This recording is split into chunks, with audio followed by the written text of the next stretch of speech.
Hi Cavs. Today we're going to be learning about limiting reactants.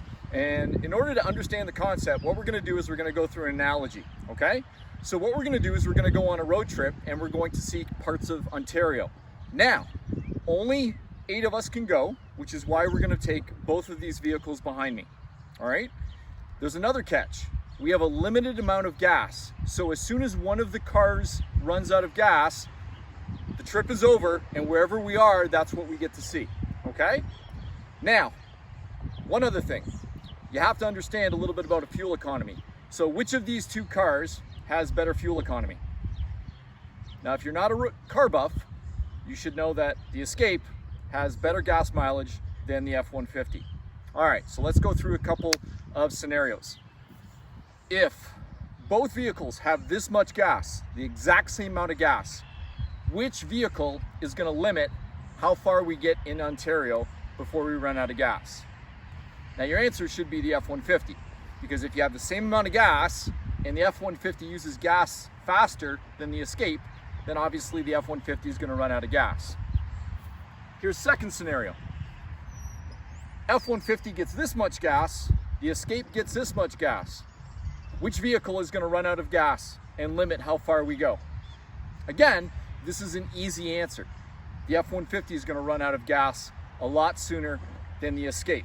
The Escape, which has better fuel economy, has more gas than the gas guzzler, which has less gas. Now here's one more analogy. What happens on this one? What happens if the Escape has this much gas and the F-150 has this much gas? Which one's going to run out? Now you might have an answer or a guess, but it's strictly a guess.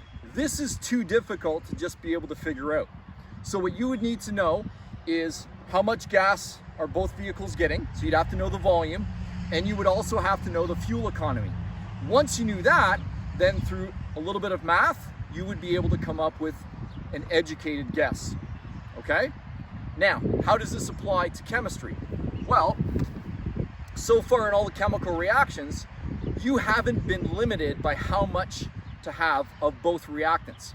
I've either told you you have this much of one reactant and don't worry about the other reactant because you have lots of it. In other words, it won't ever run out. Or we've just basically, I've given you a certain amount of product and asked you how much of both reactants do we need to do that. So that would be the analogy of, hey, if we need to get to Toronto and both vehicles have to get to Toronto, how much does the Escape need in gas and how much does the F-150 need in gas? And clearly they would need different amounts of gas. So this is a little bit different. We are specifically giving both vehicles a specific amount of gas, and we want to know how far are we going to go before we run out. Okay, how did that road trip analogy apply to actual chemistry? Well, we have 2 reactants. Hydrochloric acid is used 6 times as fast as iron 3 oxide. We know that because for every one of these that's being used, we use 6 of these, okay? So that's kind of like the gas mileage. So we know hydrochloric acid is used faster than this reactant. Now, in this particular example, we give specific amounts of both reactants. So we have to figure out which one is going to run out first.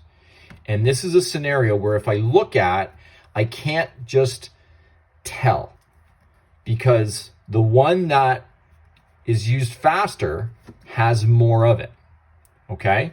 Now, if these were switched, I don't even have to do any calculation because the gas guzzler, hydrochloric acid, would have less fuel in it, okay? If it had 1.6 moles of it. And then automatically I would know the hydrochloric acid would run out. But in this scenario, the hydrochloric acid, we actually have more of it. So this is the part that is new. Just trying to find out which one is going to run out, okay? So what I suggest you do is you're going to do this calculation in a little thought cloud. And what you do is you take the number of moles that you have and you're going to divide it by the coefficient. When you do that, and I take 5.2 and I'm going to divide it by 6, I get 0.87. I'm going to do the same thing over here. Now this one's easy. 1.6 divided by 1 is 1.6. Now, between this number and this number, the smaller number runs out.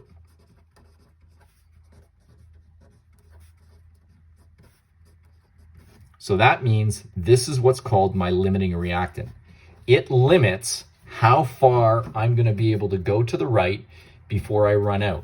Once I run out of hydrochloric acid, there's no more hydrochloric acid to react with the iron 3 oxide. So the reaction stops at that point. So all of my calculations have to be based on this amount.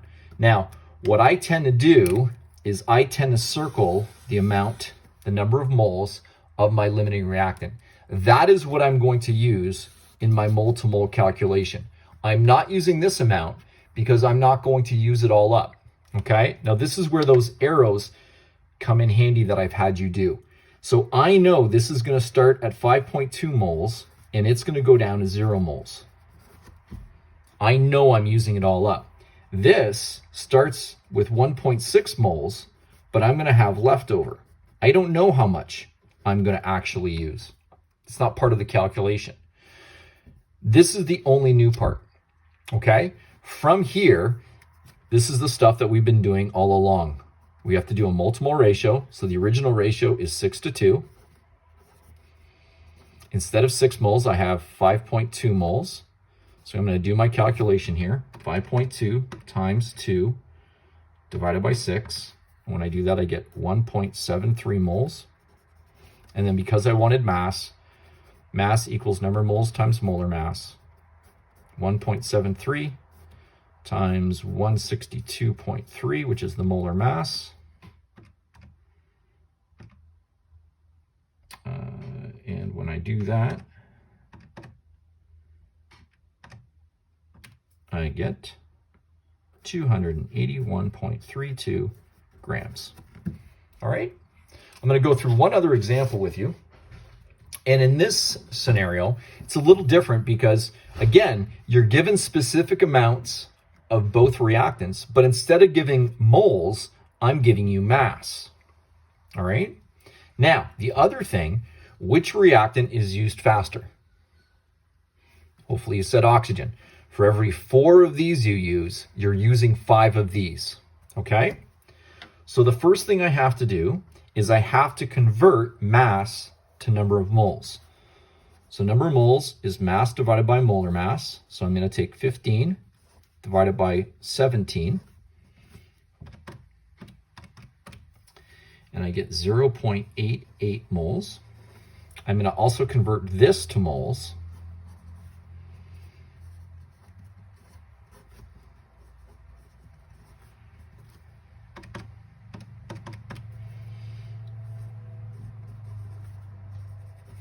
Now, in this case, I don't even have to do my thought cloud because the reactant that's used more or faster has less of it. So I automatically know this is my limiting reactant. And this would be what's called in excess. You're going to have leftovers of it. Okay? So what I would do is already circle this. Now, if you're a little bit nervous because you're like, well, I'd like to actually calculate it, you can still do this. And to be honest, if this was an exam, I probably would do the exact same thing just to make sure. And I get 0.156. And then I'm going to do the same thing here, 0.88 divided by 4. And I get 0.22. This is a smaller number, so therefore it's the limiting reactant. Okay? I tend to do this and scribble on them a little bit just so that I don't base any calculation on that. Now, I need to find the mass of water. So this is the stuff that we've already been doing. You're going to take this amount because this is the amount that limits how much product we make. I can't stress this enough. We are starting with 0.78 moles and we're going to end up with no moles left over. You could also say we're at 25 grams and we're not going to have any left over. That's what a limiting reactant is. We start with 0.88 moles or we started with 15 grams and we are going to end up with leftover over here. Okay? So I need to use this amount in a multimole calculation. Line equals line. The original ratio is 5 to 6. Instead of 5 moles, I have 0.78 moles, and I'm going to find N. So I'm going to take my 0.78 times 6 divided by 5 equals 0.936 moles, and then mass equals number of moles times molar mass. And multiply the number of moles by 18. And I'm going to get 16.85 grams. So water started at 0 grams, and I will end up making 16.85 grams in the end. That amount that we just made is dependent on the oxygen, because once we run out of oxygen, the reaction stops, because you would not have any oxygen to react with the ammonia gas. So hopefully you understand. There will be another video going through a couple more practice problems for you. Take care.